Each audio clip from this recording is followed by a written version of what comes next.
I'll be hosting this session. Important for this session is that I'm also a member of the Committee on Scholarly Publishing in South Africa. And I'll just briefly give you an overview, what's going on, what are we going to do, and what is this discussion about.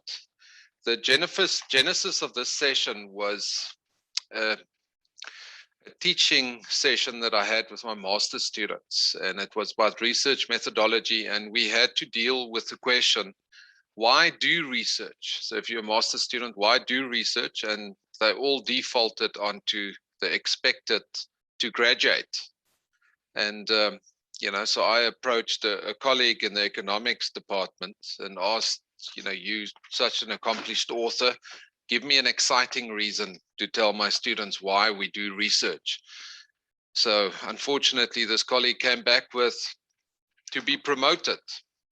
So that was the start. So similarly, I'm asking you the question in this session, why do you do what you do? Why do you do research? Why are you an editor?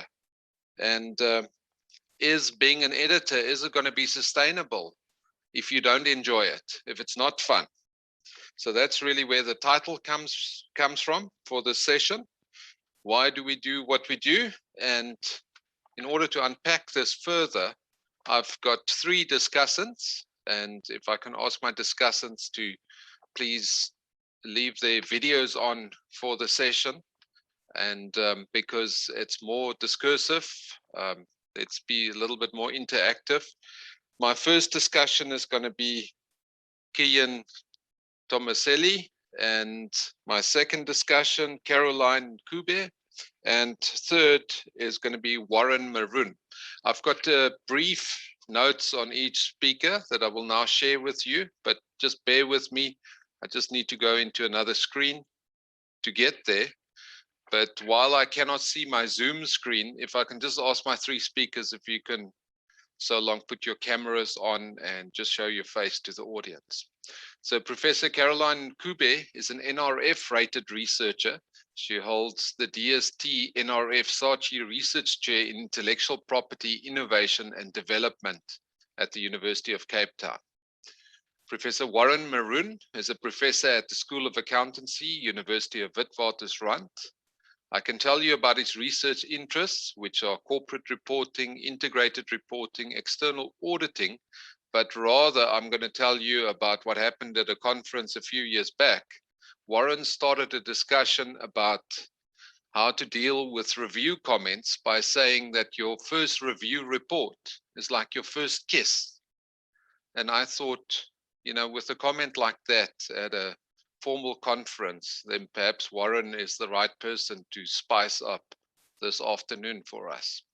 And then last, we've got Professor Keyan Tomaselli. He's a distinguished professor, Faculty of Humanities at the University of Johannesburg, and Professor Emeritus, University of KwaZulu-Natal, where he's also a sometime fellow. Thank you to my speakers. I'm now going to hand over to Keyan to kick us off. Keyan, you've got 10 minutes. So if you can please unmute yourself, and about a minute before your 10 minutes run out, I will just briefly warn you. And then at 10 minutes, I'm going to ask you to wrap it up. Thank you, Keyan. Okay, why edit a journal? Especially following this morning's discussion, when one delegate commented that we all need to engage in group therapy. So I'll be offering a bit of an experiential experience on being an editor. And as Philip has pointed out, one response he had to the question from one of his colleagues was to get promoted. Well, let me take you through a few other editors who commented on these issues. The editor of an Australian journal, Continuum, wrote in a special issue dedicated to its 2 recently deceased founders that she was advised that she should not expend her energy editing a journal, as she is sacrificing her own time to support others. Wow. My colleagues sometimes ask why I edit the self-funded critical arts. More so, since my own DHET funding has largely sustained the journal's administrative office for decades, thereby subsidizing most of the authors published, which they take for granted. The early critical arts arose from a particular moment, well before the DHET system was instituted. The demise of the well-designed popular culture magazine Speak and staff writer had coincided with the critical arts planning stages in 1979. And critical arts was offered the Speak defunct subscription list. And to my astonishment, I was at WITS at the time, most of the Speak subscribers renewed prior to the first number, indicating loyalty to a cause. And critical arts' pedestrianly designed first 1980 issue produced on a golf ball typewriter attracted immediate global attention thanks to the influence of the inherited Speak readers, critical arts promotion by the subversive de Jong's bookshop opposite WITS, the fledgling international subscription agencies, and the nascent index services. And the second number, 1980, attracted articles by Andre Brink, Nadine Gordimer, and J.M. Coetzee. One could not have asked for a better launch. In due course, Ntongela Masalela and Njabala Ndebele also joined the early party. And the experience was exhilarating as our young editorial board and authors shared a foolhardy desire to change the world, or at least South Africa. They enabled an association through which members conferred externalities on each other. We became a group. We might not have engaged in group therapy, but we acted as a club.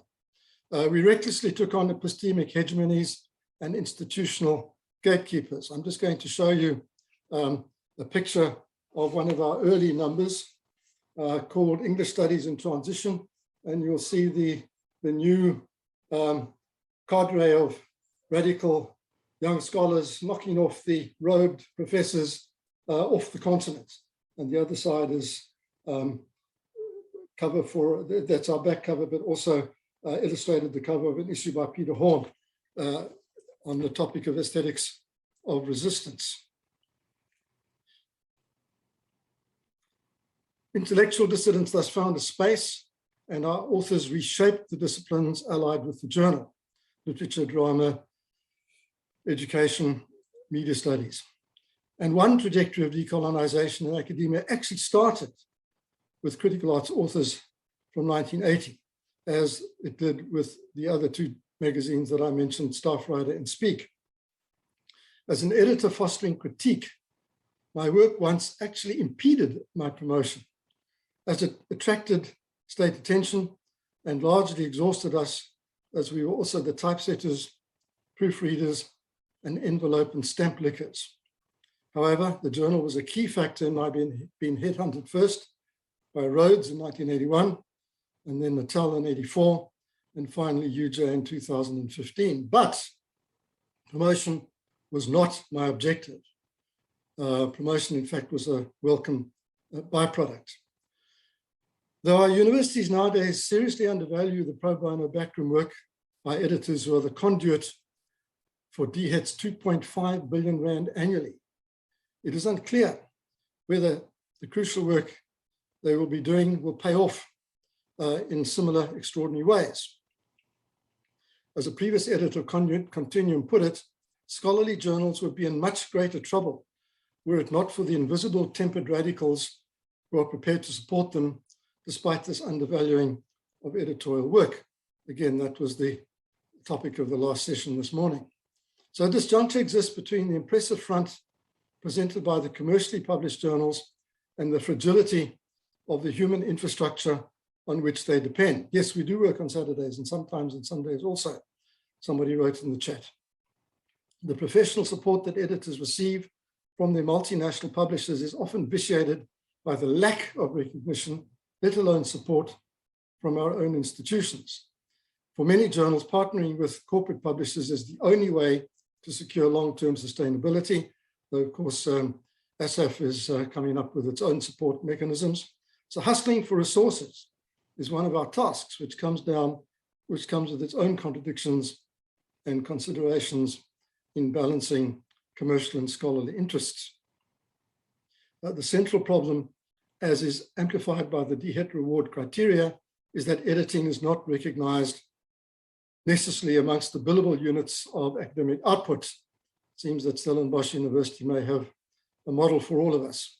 On the contrary, an editor's opportunity costs subtract from the time available for generating measurable units of performance, the discrete article. The DHET-approved peer-reviewed article is the local gold standard, the basic unit of currency. The labor that supports journals, editors, referees, editorial boards tends to be institutionally muted. And the populist response is that editors often deny entry by emergent scholars, editors being the supposed inheritors of closed networks, claim to narrowly dispense academic largesse. Again, issues that do pop up in the panel reports on disciplines.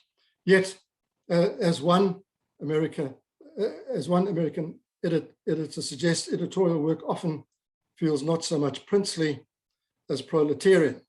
And NSEF, and I think most of our editors certainly do try to encourage emergent scholars. So where's the fun? In the friction, in the action, in the making of a difference, and in facilitating successive generations of scholars in the critical arts pages who were to become international thought leaders, including 2 Nobel Prize winners, NRF-rated researchers, professors and vice-chancellors, deputy vice-chancellors, and even a cabinet minister. Those are our alumni. The epistemological troublemakers of today are the sage editors and institutional capacity builders of tomorrow.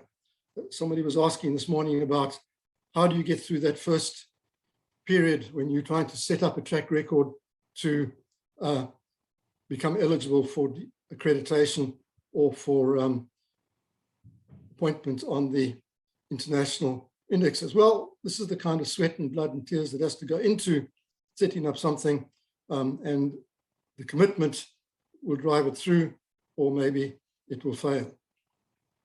As with the experience of the cottage industry process that characterized the inaugurations of both the Australian Continuum and Critical Arts, at the core of their respective successes was the daily, nightly, joyful and serious physical effort that was their initial impetus, a genuine delight in bringing published media and cultural exchanges to those who happened to care. I have another example from a recently published interview with Arnold de Beer by Herman Wasserman in African Journalism Studies, where de Beer talks about the genesis of his journal, then called Equid Novi, around the dining room table with the grandmother writing out the addresses on the envelopes, the 12-year-old stuffing the envelopes with the journals, and the entire family pulling the entire project together. That is another journal that has joined the UNISA Press, Taylor and Francis Consortium and has gone global since 2005. So you start small, you grow big, and then hopefully you can find a way of sustaining publication through the thick and thin. Tate Scriff recently published an 80-year celebration, and they talked about how in 2002 the journal nearly faded because the editor then just didn't have the capacity or the family capacity to make it work and to do everything that needed to be done. And again, I think that Elizabeth Heading discussed some of these issues this morning. So our protégés who are replacing us do care. And they can now continue the breathtaking experience of riding the editorial and roller coaster into the choppy future. Of course, the environment has changed dramatically. It's become much more regulated. It's become much more commercialized. It's become almost over-provided with journals, new journals appearing every day. Our committee is going to be assessing 8 new applications next week.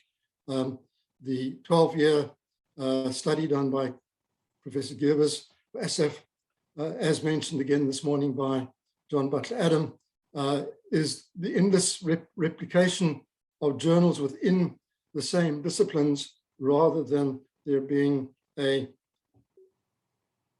merging between journals to shake out those that really have had their time and should move on or should merge. The problem is that these journals all have their constituencies and they all have their preferred ways of doing things, and merging is not a great option in the academic arena. So basically, why am I editing? Because I get a kick out of it, because we've established a club. The club is people who are part of the reader constituency, the editing constituency, and the author constituency. That club has gone global. It's no longer just local. It's no longer 2 numbers a year. It's no longer 4 numbers a year. It's now 6 numbers a year, and we still can't cope with the numbers of articles coming in. But a number of the articles coming in perhaps are premature because of the pressure to publish, and these are issues that lead us to engaging in group therapy at meetings like this, and the need to explain to our managers and our administrators that publishing is not something that just happens. There's an entire enterprise, as has been discussed this morning, that underpins the production of every single number. I pointed out to my dean last year that Critical Arts produces 6 numbers a year. There's probably 10 articles per issue. That's like producing a book every 2 months. The book editors get rewarded for their editorial work. The journal editors get nothing. The journals themselves get nothing unless the institutions in which they are located have some mechanism, as does Stellenbosch and as does UJ to a lesser extent, in order to support the venues that are the transfer mechanisms for the 2.5 billion annually. Keyan, sorry to interrupt, but just to say that I need you to wrap up, please. I'm wrapped. Okay.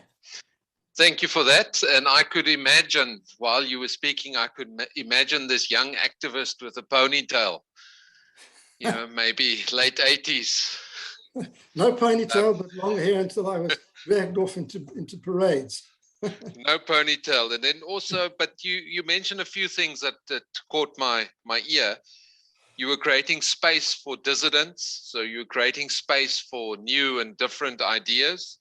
And also you were talking about there not being a linear path in terms of awards, that you couldn't bargain on this editorialship to buy you credit on your annual performance appraisal. But I mean, sometimes the UJ, it looks like the UJ headhunt took about 10 years before something happened again and they came after you. But eventually there was something that came through. Caroline, I'm going to hand over to you. You are welcome in your talk to respond to Keyan, but also to give your perspective. Over to you. Thank you very much, Philip, and thank you to everyone who stayed the course of the day with us. It's been awesome. So I was quite pleasantly surprised to see that we had already reached 2 p.m. and I was still sitting there quite happily enjoying the day. So thank you to everyone. I'm really particularly pleased to be participating in this session. It is, you know, the last one. It's the first one after lunch, which is often a difficult shift. It's also the last kind of planned substantive session, which sometimes is known as the graveyard shift. So it's quite interesting. We hope that it will be worth your while that you stayed to join us for this. So I'm just going to speak organically, almost just ramble, and share with you my thoughts on whether or not research and editing a journal can or should, in fact, be fun. But before I do that, I thought I'd just spend a minute or two responding to some of the things that Keyan has said. So I really enjoyed listening to him, hearing about how his journal started and why, and hearing all of those moments about what happened, you know, when he had the long hair and definitely not a ponytail, he tells us. So the 2 questions that he posed that really grabbed me, first of all, was why do we do what we do? And where is the fun? So I'm going to try and share a bit of that about my own journey as a journal editor.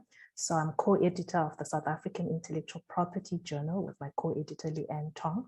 And this was really easy to do But the historical story to it is that one afternoon, my HOD walked into my office and he said, you know, you and Leanne get along well. You both love and are enthusiastic about intellectual property. Have you thought about a journal? And I said, yes, I mean, we have, but I personally hadn't really thought that I didn't have the chutzpah to go with it. And so when my HOD walked into my office and actually asked that question, it kind of gave me a shot of confidence. And so we started, Philippa's in the room from Juta, and so we started with the journal, and that was great. And so perhaps why do we do why we do? The answer for me would not be, for promotion, but really it's something that my co-editor and I really are enthusiastic about. We love the field. There wasn't a platform in the country that provided space only for intellectual property scholarship. So it was easy for us to jump into that vacuum, so to speak. And where is the fun? Well, the fun is, hopefully I'll explain to you where the fun is, but the fun is in engaging with the topic that I'm so interested in, that I feel actually makes a difference to day-to-day life, and the community. So today has been really great for me because it's been a group therapy session, as we jokingly say, but indeed it really was. The community, when people came in, there were lots of good mornings. I'm happy to be here and this is who I am. And I wasn't at the 2018 meeting, but I got the very strong sense that people are quite happy to be here in this community. So that's part of the fun, to be in a space with fellow travelers of the academic path, so to speak. But that's just my quick response to what Keyan said. Let me move on then to what I'd actually prepared to speak about and my ramblings, so to speak. I thought that I would start with the topic of the session, Can Research Be Fun? And at the committee session, when we're planning the session, we actually spent some time talking about whether this would be a suitable title for this panel and for this session. So I personally wondered if you might be put off by attending such a session due to the perception that perhaps, there's too much levity here, that this would be a session that makes light of your very serious and very important work. And I hope not. The answer for me would be really what you consider to be fun. And for me, the answer would be, it depends on your definition of fun. So definitely the plan is not to have you swinging from chandeliers by the end of the session, but really to think about what fun means to you as an individual, what fun might be communally conceived by your editorial team, and how you can make the work that goes into your journal actually rewarding and enjoyable for that editorial team. And then I also thought that as an individual, I mean, our personal attitudes to our research actually are important. For me, I spent, I think, most of my life engaged with work, and more so now that we're all working from home. In the past, you could turn off your computer, get into your car and drive home. Now we are literally living at work. And so most of my time actually is spent researching, writing, and editing the journal. And so if this is something that actually consumes a large part of my life, surely it is something that I want to be enjoying. Surely it is where I need to find the fun, define it for myself, and find out what it is. And so there are two questions that I'd like you to ponder as I go through my ramblings this afternoon. Can and should research be fun? Could the answer be that they're intrinsically interwoven and they should go together? Or is the answer, never the twain shall meet and we must always be serious at all costs? So I'm going to come back to those questions. What I really now want to just talk about is this concept of fun and finding the fun in this work that we do as researchers and editors. So I would guess that all of us here actually are the editor of a journal because it's something that we want to do. We are motivated by various things, perhaps curiosity, and eagerness to contribute. I liked Ken's use of the word kick. He said he gets a kick out of the work, and that's a perfect phrase to use. And so I think that's why we are all here. Most of us volunteer, and we've been talking in the last session about how we spend so much time that often goes unacknowledged and unrewarded by our employers. And so then I suppose we drive ourselves. We're personally motivated to do this, and were often driven by curiosity, excitement, eagerness to learn, and so forth.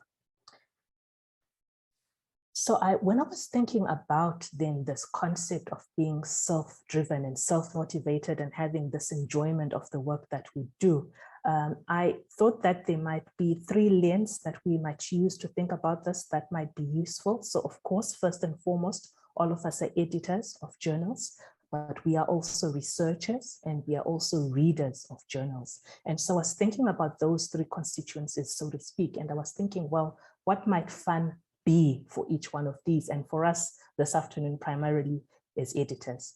And so I thought, well, you know, as journal editors, our priorities are mostly to ensure that we would deliver a journal issue when it is due, that our planning and our scheduling is feasible so that we meet these targets, that we want the work that we ultimately produce to be useful.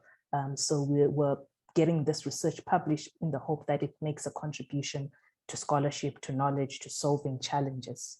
And then obviously, obviously for me, that the research that we publish in these journals really needs to be nuanced and needs to be context specific. So, you know, as South African journal editors, hopefully the work that we're churning out actually has got relevance to the challenges that are being faced by South Africa and perhaps broadly speaking, the rest of the continent, the rest of the developing world, perhaps. So I like that concept. I was thinking, well, you know, if you're watching my slides, you can see that I'm playing here with the word fun. So doing all of that because we're so invested in it, because it's so interesting to us, because it's so important, that should then be fun for us. And as I was listening to earlier speakers this morning, I was really quite enthralled by the comments that I saw on one of the slides that Professor Swartz shared about the comments from the associate editors on the journal's mentorship scheme. It looked to me that like some of those phrases actually did read to me to be speaking about fun. And by this, I mean being engaged in rewarding and enjoyable work.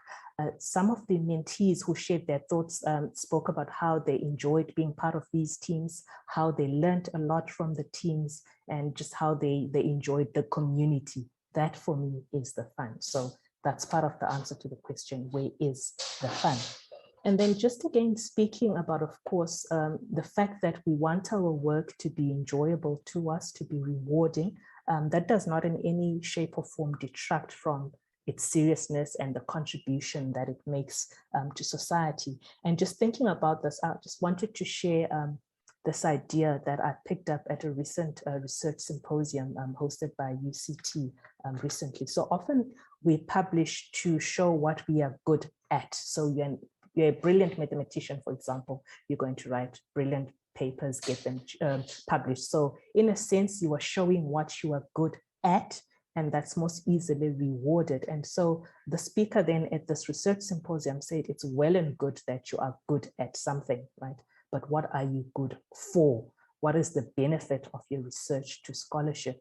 And for me personally, the research that we publish in our journal, we look to see that it actually is good for something in the field. Does it meet a particular challenge that's being faced by the globe in the intellectual property space? And so those are really important things for us in our journal.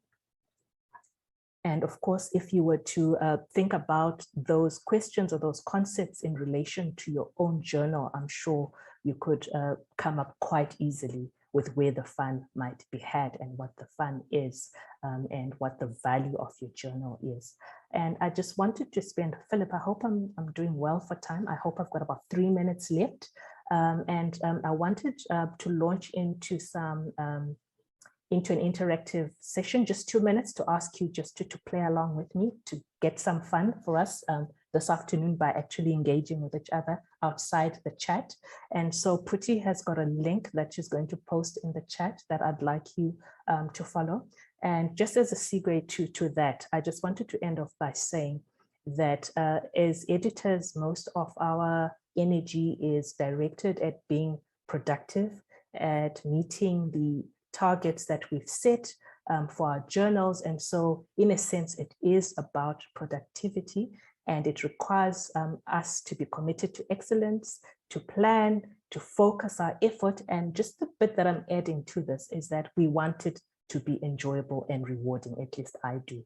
Otherwise, I just couldn't do this work. So many people have spoken about how the work is tiring, that there isn't a lot of reward. And so for me, powering myself through the work is finding the fun in the research. And so this is where I'd like you to indulge me, please, to go to a very quick 2-question quiz. You can either follow the QR code on the screen, or you can follow the link that Puti has put in the chat. There are 2 questions. And remember, I said to you at the start, I'd like to hear what your thoughts about whether this question can and should research be fun.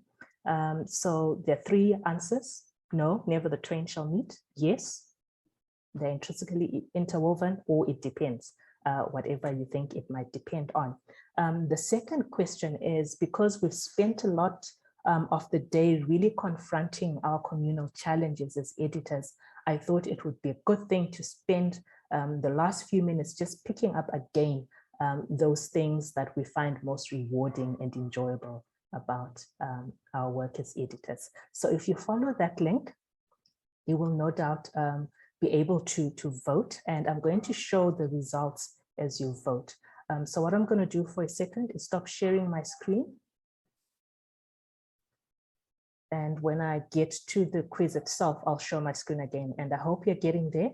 If you're having problems with getting to it, just give us a shout or indicate in the chat, and then we'll be sure to try and help you out.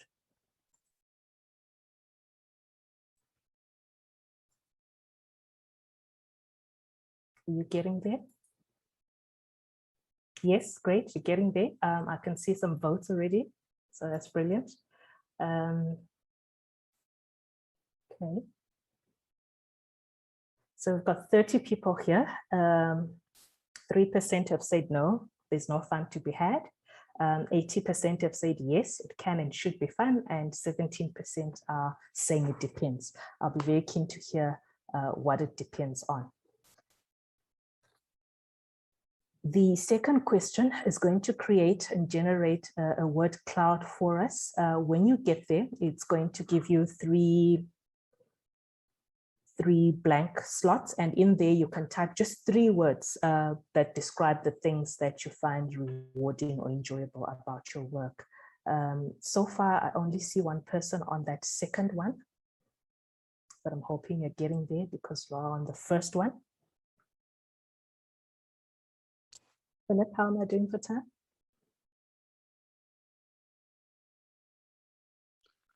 Caroline, I prefer you start wrapping up, please. Yeah, great. But okay, that's why I keep asking about the time. Great. So this is just like dipping your toe in there. We are hopefully going to discuss this later in the discussion session. So hopefully, you know, you had to engage with us on the screen in a different way, and perhaps that's enthused you a bit. And so I'm going to leave it there. And then later on, when we have discussions, perhaps we'll come back and unpack why we think it depends, and maybe to talk about those rewarding and exciting parts of our work. And so, you know, I'm just going to end off by saying that I think that the work that we do as editors is really important, that all of us without exception are dedicated to doing it. And I think that as a reward for all of our efforts in these labors of love, that we should actually enjoy what we're doing. And really, that's why we should be having fun. Thank you, Philip. Thank you, Caroline. I really enjoyed that. And thank you for also making it more interactive and bringing in, you know, some opportunity for us to start engaging with each other. Some of what stood out for me, amongst others, in what you mentioned, is just the idea of curiosity, that, you know, we want to find out things, we want to see new things, we want to engage with others. What do they find interesting? And then this search for meaning that seems to be common in Keyan's talk, in your talk. We want to do something useful with our time, and our limited time. We want to make a contribution. I've now got my last presenter, Prof Maroun. Warren, are you there? Thank you. Over to you. Philip, thanks very much for inviting me. And it's always excellent being the last speaker of the day, because I can just sort of piggyback on all of the other ideas that the first two presenters engaged in a labor of love on my behalf. So I don't want to iterate and repeat points. I'll just come in and add some of my own ideas based on, as I say, what the first two speakers had to say. And I'd actually like to take a stab on the it depends part. Of can the research be fun? I think it depends on two things. If you ask a person, can research be fun after they've received an acceptance letter, the answer is always yes. If you ask the person, can research be fun after you've received 17 pages of complaints telling you how under-theorized and under-methodized your research is and requiring you to take revisions which could last the rest of your working life, the answer is probably going to be no. So I think that that's the first part of the it depends part, and also links in heavily to the role which is played by editors in the research process, but I'll get to that a bit later. I think the second part of the it depends as far as research goes, and the fun part of the research also hinges on exactly what the first two speakers had touched on. This whole issue of conducting research just because you need to be promoted, or even worse, conducting research just because you need to have job security. So if you're unfortunate to be in an institution where you have to meet certain research quotas in order to remain in a particular post, I think that that is the death of creative, innovative, inquiring, and ultimately fun research. And I often say I feel very sorry for some of our colleagues in Australia and in the UK, where there's very much this culture of, you know, you have to meet these research targets, you've got to publish in these journals, only if the journals are high quality journals does it count towards the output. It doesn't just have a gold standard, it introduces a platinum standard, and now suddenly, you know, the DHET article is not enough and an ISI accredited article is not enough. It needs to fit in this very, very narrow band of articles that a collection of business school deans have decided constitutes acceptable research. And I think that in particular is one of the most significant impediments, not only to an enjoyable research experience, but to a creative research experience as well, because it really just turns research into a numbers game, doing research just for the sake of doing research. Now, I mean, if you're in an institution where that is the culture, overcoming that is incredibly difficult to achieve. But if you're based in other universities, I mean, my own home university very fortunately doesn't have this culture of publishing in what I like to call niche journals, very much a case of encouraging people to disseminate knowledge. If you're based in that kind of environment, I think it's very easy to shift you from a it depends box into the definitely box, because if you think about it, research gives you the opportunity to engage in areas of inquiry where others necessarily have feared to go. It ties into this idea of the dissidents. There's very few professions where we actually get remunerated to be dissidents, and academia is probably one of them. And it comes back to Philip's point. You know, I used to come from an auditing firm, and I certainly wouldn't have made a comment about getting a kiss in a public meeting with some audit partners and audit managers. But in an academic environment, we have the license to explore these sort of creative ways of thinking about things and to voice these ideas with colleagues, and perhaps even to say things that others might construe as being rude, but which in academic terms we take as sort of theoretical and methodological support. So I think that we should be capitalizing on those features of the research when it comes to turning what can be a relatively mundane job into something a little bit more interesting. And I can say that because as an accountant and auditor, I can assure you that having the luxury of working on a particular project and then moving on to another topic or another paper when you get bored with the first one, that's not something that most practitioners have, and it's certainly not something that many people with an office-bound desk profile have. You know, if you're in some type of corporate environment and the boss gives you a particular project to work on, you could be working on that for the next 10 years. And the fact that it makes you feel sad, or that you're bored, or that you might be thinking about taking to the bottle is another issue in its entirety. That's the job and you need to do it. But academia and research in particular is awesome because, as I say, When you're bored with a particular topic, you can move on. When you get a bad set of reviewer comments, you can complain about that anonymous reviewer and say unpleasant things about that person, either behind that person's back or to colleagues in the office, and then move on to another project until you've been able to put the emotion aside and you can then start working on those review comments more objectively. And I mean, let's be honest, the opportunity to go to academic conferences and to share our papers and to get feedback, that's fantastic. But at the same time, you have that opportunity to engage with your colleagues, the networking, a bit of socializing. It really just adds to the whole dynamic of the research environment and creates what is, in my opinion, a particular type of job that's very difficult to replicate outside of an academic environment. So if you have received a rejection letter recently, or you've received a 25-page revise and resubmit comments from some annoying reviewer, or you're in an environment where you've got to meet these research targets, that's the downside of it. There's always going to be a downside to any job profile. But just remember that there's also that upside. And I personally think that the upside far exceeds the downside. And so, Philip, to bring it into your sphere of interest, the net present value is probably positive. After we've Windsorized the outliers. So as far as the journal editing goes, I think that, and I don't want to repeat points. I just want to add to the conversation and say that in addition to creating an environment where dissidents and radicals can publish, it's also about creating an environment where we allow what I like to call theoretical and methodological eclecticism. I used to get really irritated when I sent a paper to a journal and I was told that my paper was under-theorized because I hadn't used agency theory or you haven't used legitimacy theory. And so effectively, the reviewers are hijacking your work and telling you what theoretical framework you should use. Or my personal favorite, how can you submit a paper on this particular topic without performing this particular regression model? Where is it written that that particular regression model is the only way of doing things?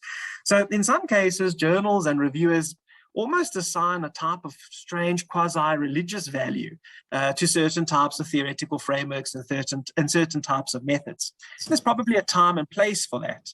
But I think that we also need to enable creativity, and we need to create an environment where people can explore different methods and different theoretical frameworks. And that's one of the reasons I chose to get involved in editing journals and serving as an editor and as a reviewer, to sort of allow an environment where we don't get boxed in and become too myopic in the way that we think. I don't think academia should ever become myopic.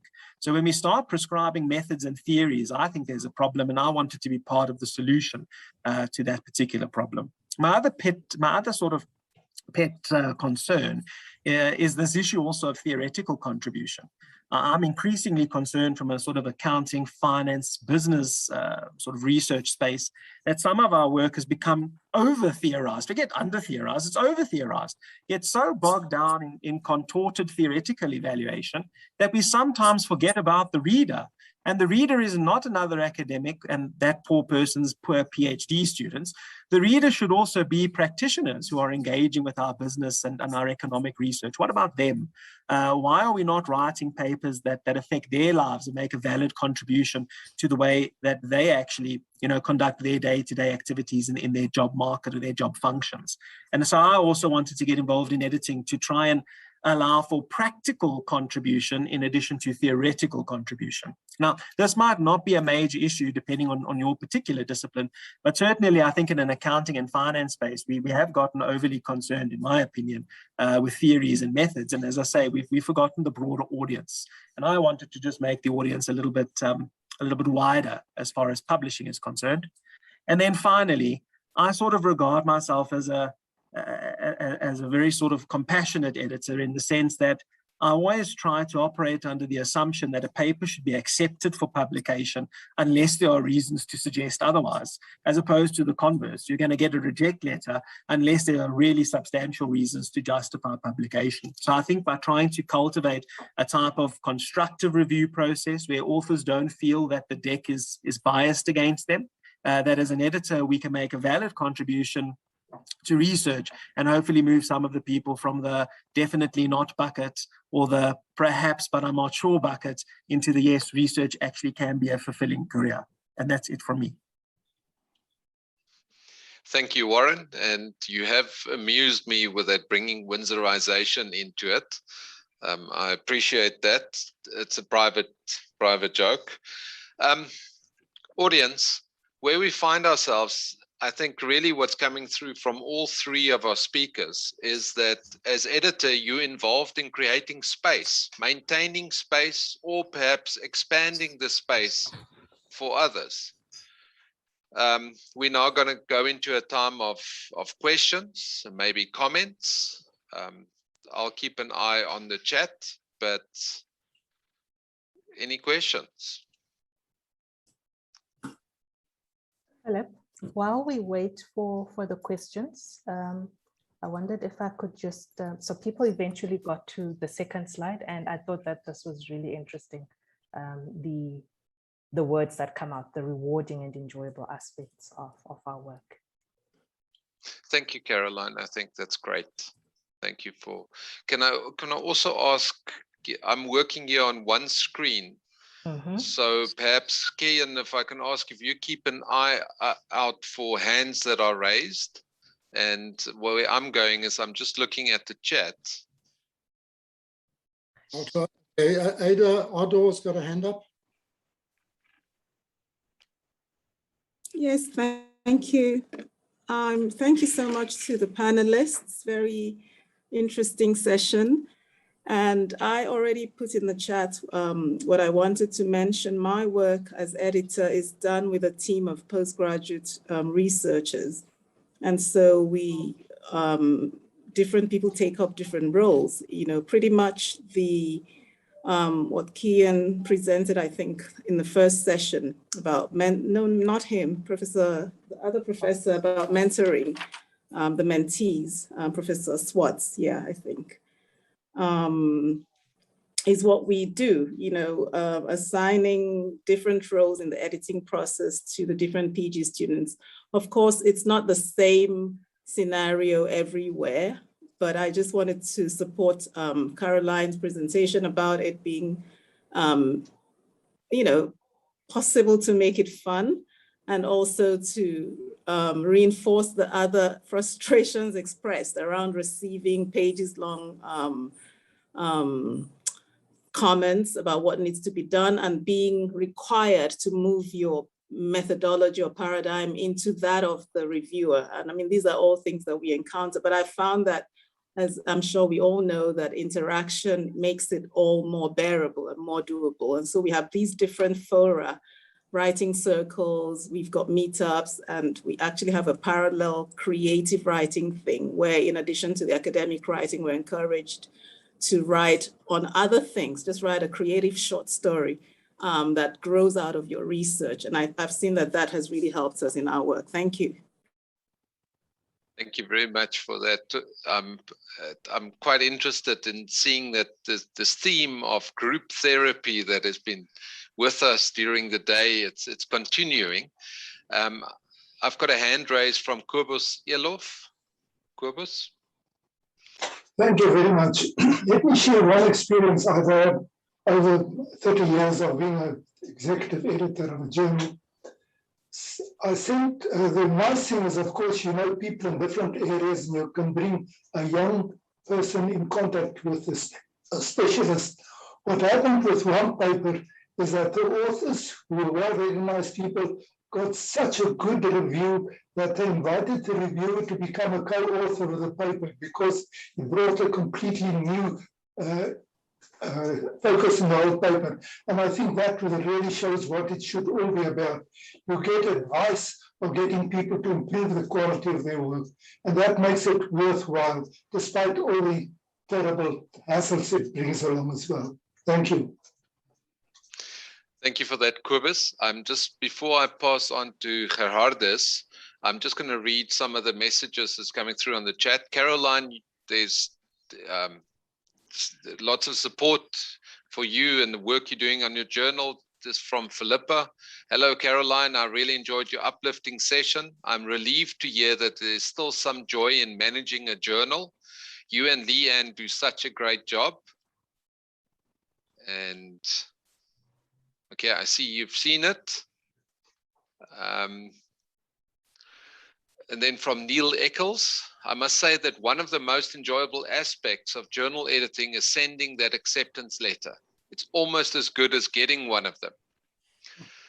So Warren, it ties up with what you've been saying. Gerardus, if you unmute yourself, please talk to us. Thank you. It's just a short remark to respond to Keyan's presentation, and that is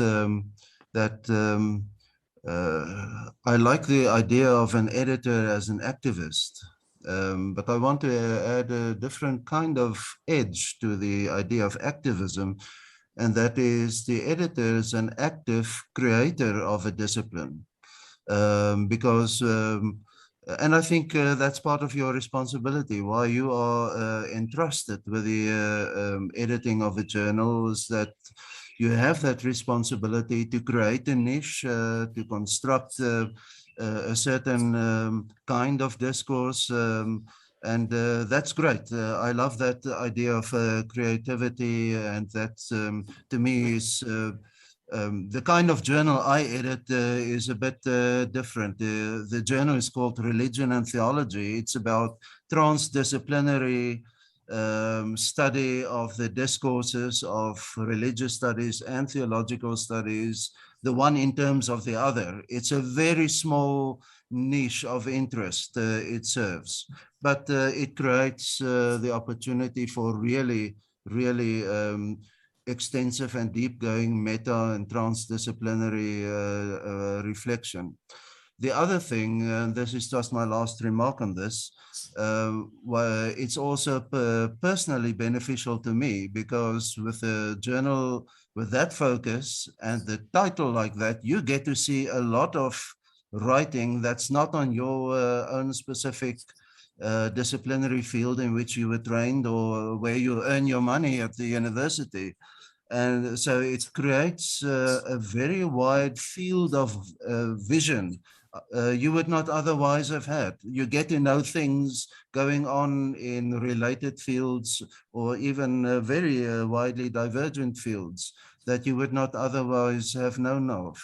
I just wanted to respond to that, to Keyan's presentation like that. Thank you, Gerardus. Yes, absolutely. I'm just thinking while you were speaking, this idea that the editing process, it's you at the end of a filter that's capturing ideas from everywhere, ideas that you're probably going to be interested in. Because why are you the editor of the journal? It's because you, as Caroline said, you're passionate about intellectual property. We've also got some comments here. Elizabeth Henning, you perhaps want to speak to your comment? You spoke about a compassionate editor. Why did that capture you? Why did that thought capture you?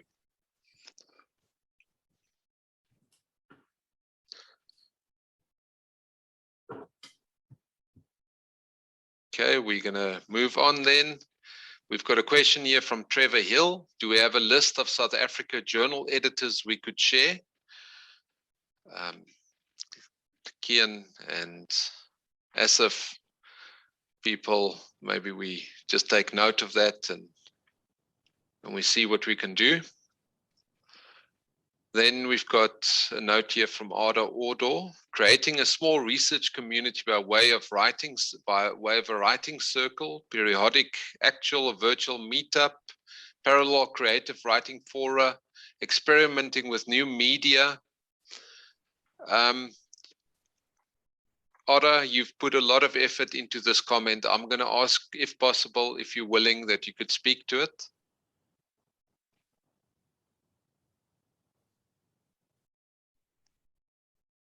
Ada, are you there?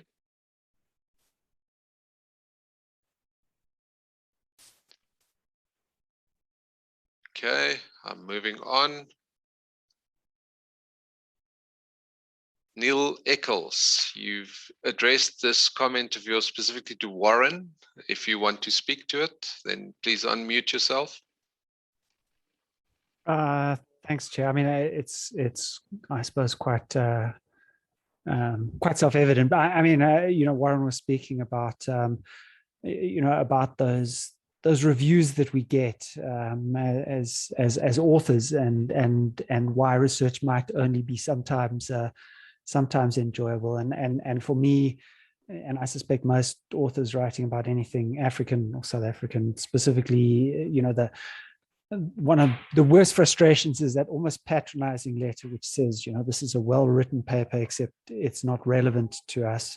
When you've read 16 papers which are based on, you know, similar levels of parochialism based, you know, coming out of the US or Europe or whatever, you know, and that's for me one of the real joys of being an editor of an African journal, you know, or a South African journal, depending, is that this creates a space in which we can really just say, you know, this is very explicitly about African stories. Tell us about, you know, the story in your specific context, and don't take the step to dress this up as a developing world or pretend it's a representative of this thing called the developing world. Tell us the story of your context, because we're interested in your specific small corner of this incredible continent. So that for me is just one of the exciting parts of being an editor of an African journal. Thanks. Thanks, Neil. Definitely what's coming through strongly, and it's almost like a golden thread, is this idea of creating space for unpopular thoughts, for ideas that maybe is fresh, new, and not yet acceptable. I'm just going to go look at the others. Eagle, you made a comment here about the acceptance letter, but then you also speak about the whole psychology behind the review process, and simultaneously encouraging towards improvement, but keeping the process going. If you want to speak to your comment. Hi, we're all part of the research community. The reviewers have respect for authors, should have respect for authors, should have the courage to sit in the same room as them and make the comments that they've made. And therefore they should make their comments in such a way that they could do that with courtesy. I get a kick out of seeing a paper, or in my case, an article that's come right. That is just great. Thanks. Thanks for that, Eagle. Where I want to agree with you absolutely is our review process must never go the direction of social media, where you're hiding behind your anonymity and, you know, pulling each other down. We've got Faiz, you've given us a snippet here from your review work. If you want to comment to that. Yeah, thank you.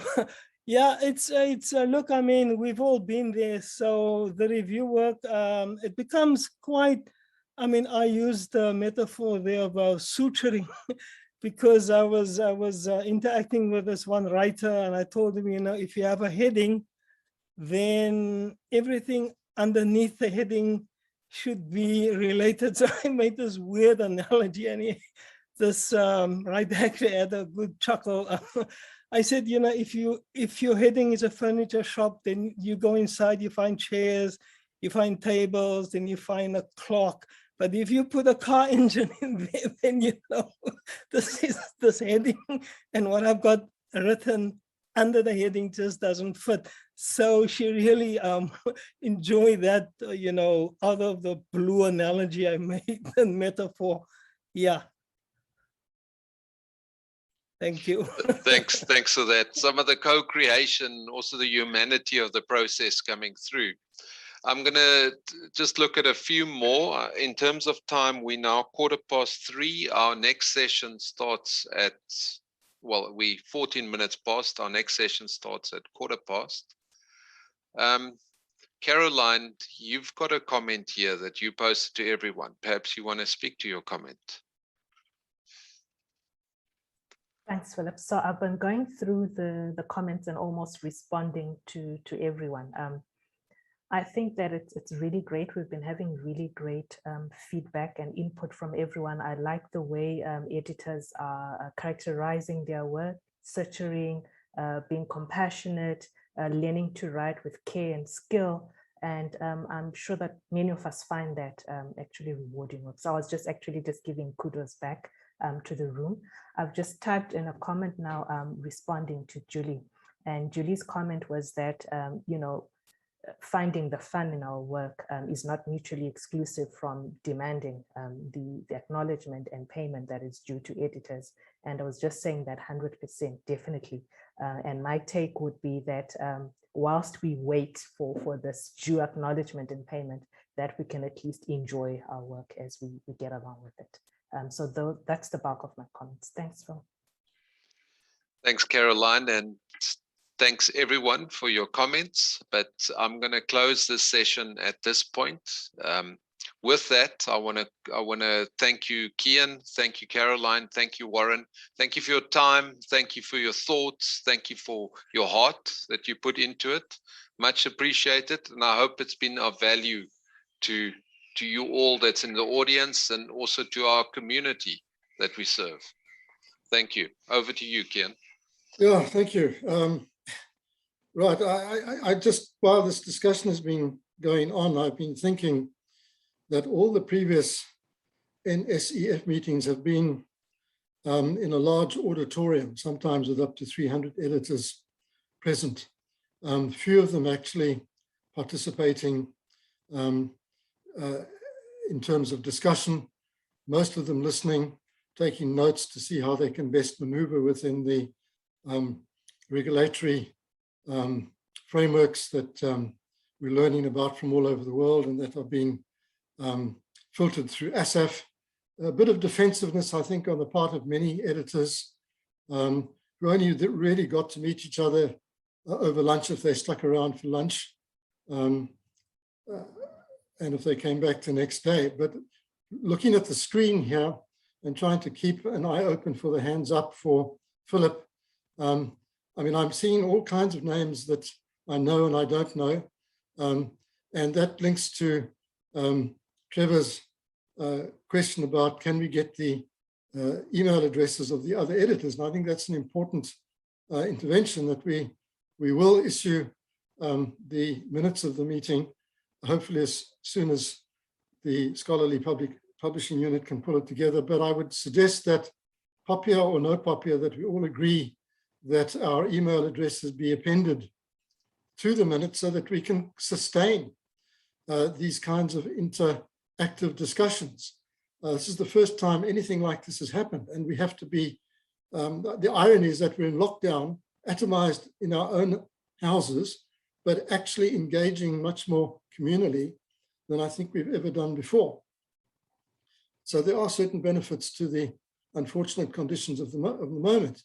And the comments that have been written in the chat box, I hope will be copied into the minutes in boxes or in some way to illustrate the presentations so that those who are not present or could not be present can benefit from this extraordinarily collegial interactivity, and that we can in fact develop NSEF as a kind of club in the POTS Hartley session, meaning of a kind of collaboration of partnerships between editors, and the editors, of course, as we've learned here, are in partnership with reviewers and ultimately with authors, whether or not the article is accepted or rejected or sent back for revision. And I think we need to work on that relationship. Certainly as an author, I get really irritated when I get 2 reviews back on a particular paper, each 2 lines long, addressed to the editor, with absolutely no help to the author on what to do about the problems of the paper that they've both identified but haven't actually elaborated on. You have to sit there and talk to the editor, who should never have passed those 4 lines on in the first place, but should have required those reviewers to respect the author and to have expanded the comments that are helpful to the author in building a constituency of authors, a community of scholars, and mutual respect.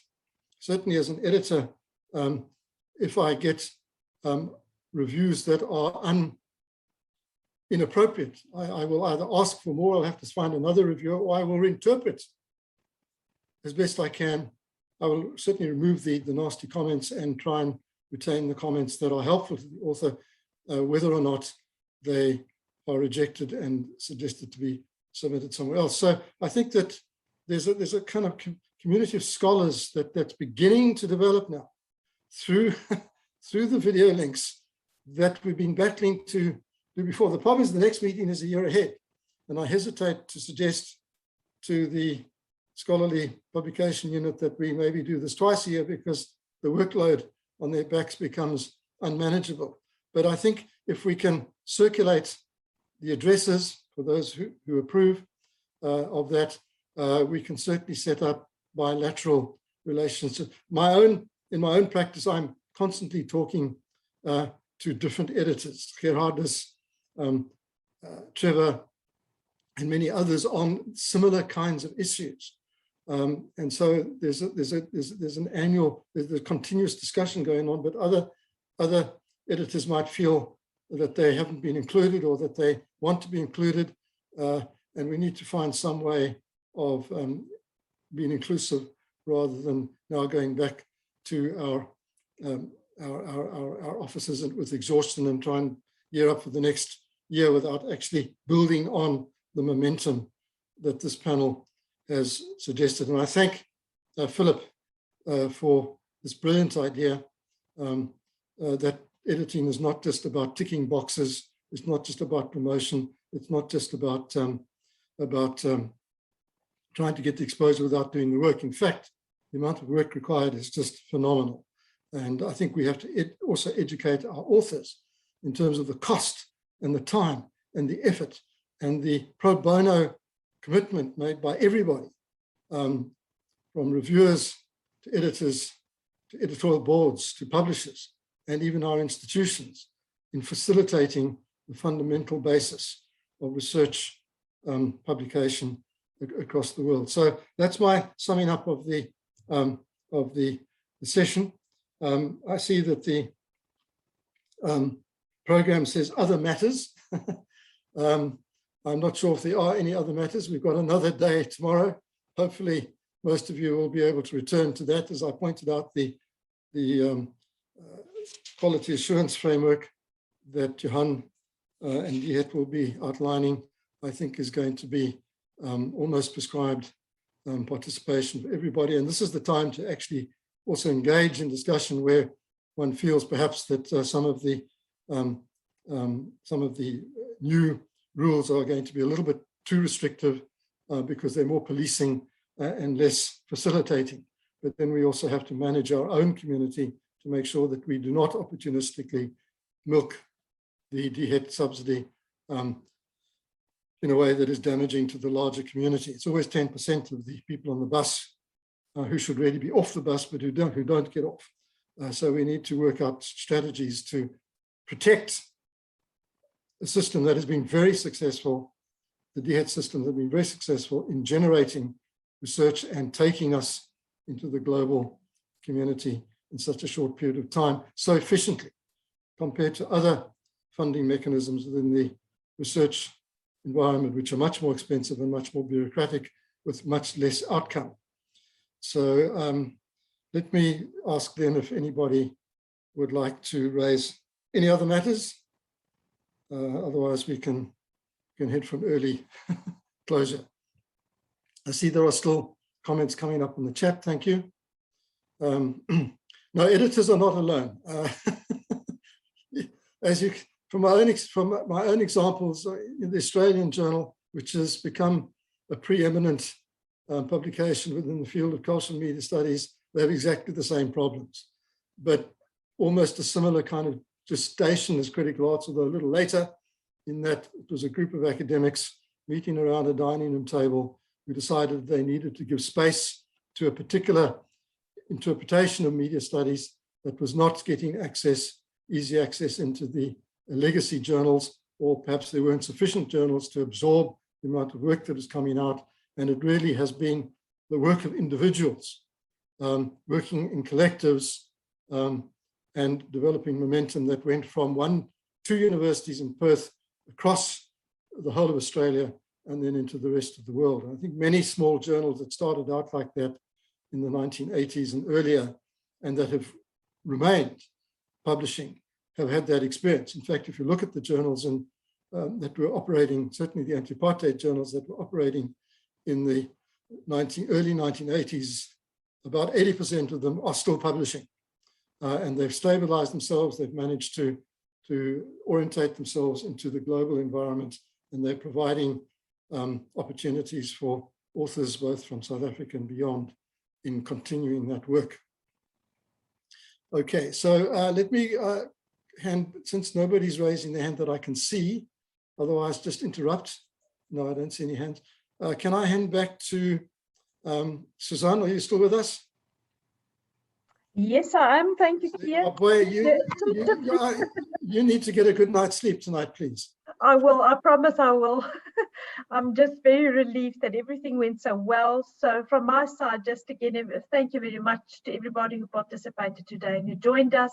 Thank you for most exciting discussions. I think for me, it was really the first NSEF, despite the online connecting with each other, that we had such nice discussions, etc., really highlighting the challenges of editors and the way forward, as well as perhaps the framework in which we will be working with.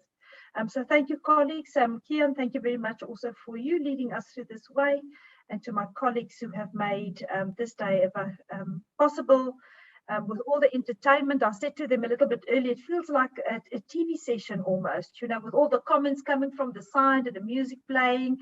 We're really getting quite nifty in presenting webinars. So thank you all and have a good evening, and you all also have a good rest, and we hope to see you then tomorrow again. Do join us. Thank you, Keyan. Thank you very much. Goodbye.